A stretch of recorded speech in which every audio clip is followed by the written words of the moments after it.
আমার সন্তান যদি বাঁচে থাকে, আমার সন্তান যেভাবে থাকুক আমার ফিরে দেওয়া, আমি একটু তার এক নজর দেখিও মৃত্যু হইলে আমি শান্তি পাবো। আমি উত্তরা থেকে আসছি, আমার নাম ময়ূরী বেগম। আমার ছেলে নিজামুদ্দিন মুন্না বিমানবন্দর থানার যুগ্ম সাধারণ সম্পাদক ছিলেন। ছাত্র দলের যুগ্ম সাধারণ সম্পাদক ছিলেন 2013 সালে 2013 সালে 14 জানুয়ারিতে 5 নির্বাচন করবো হাসিনা। ওই সময়ে আমার ছেলের গুম করা হয়েছে, কারণ ওরা তো ছাত্র রাজনীতিতে বড় রাজনীতি। ডিবি পরিচয় দিয়ে নিয়ে গেছে, ওরা ডিবি কিনা আমি জানি না, ওরা পরিচয় দিচ্ছে ডিবি লোক। ওর বাবারে বলছে আপনার ছেলের নামে এলিগেশন আছে, তোকে আপনারা কাগজ দেখান আমারে।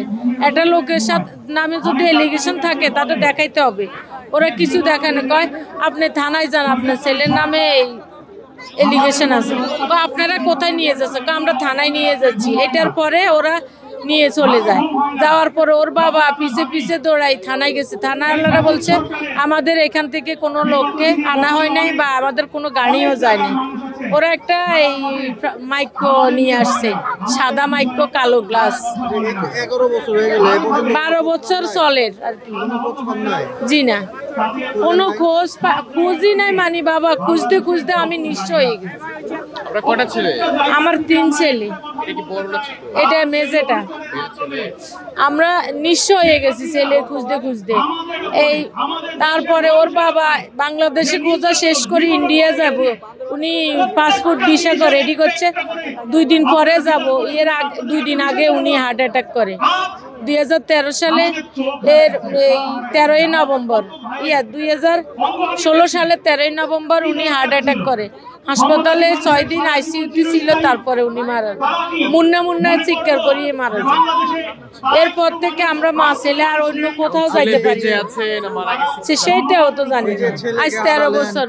স্বামীরও হারাইলাম, আর্থিকও হারাইলাম, সবে মানে আমি নিজেও অসুস্থ হয়ে গেছি।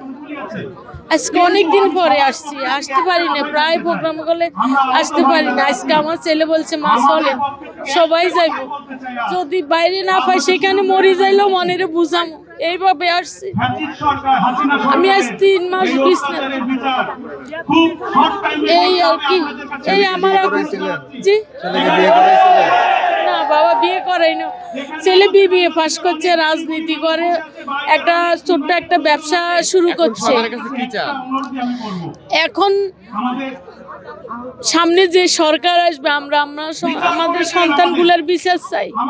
আমার মতো আরো অনেক মায়েরা, বোরা, মেয়েরা আছে, সবাই আমরা বিচার চাই। আমাদের মায়েরটাকে থেকে আমরা মানে সন্তান যদি বেঁচে থাকে তাহলে ফিরে দেওয়া। আমি তো এটাই বলছি যে আমার সন্তান যদি বাঁচে থাকে, আমার সন্তান যেভাবে থাকুক আমার ফিরে দেওয়া, আমি একটু তার এক নজর দেখিও মৃত্যু হইলে আমি শান্তি পাবো।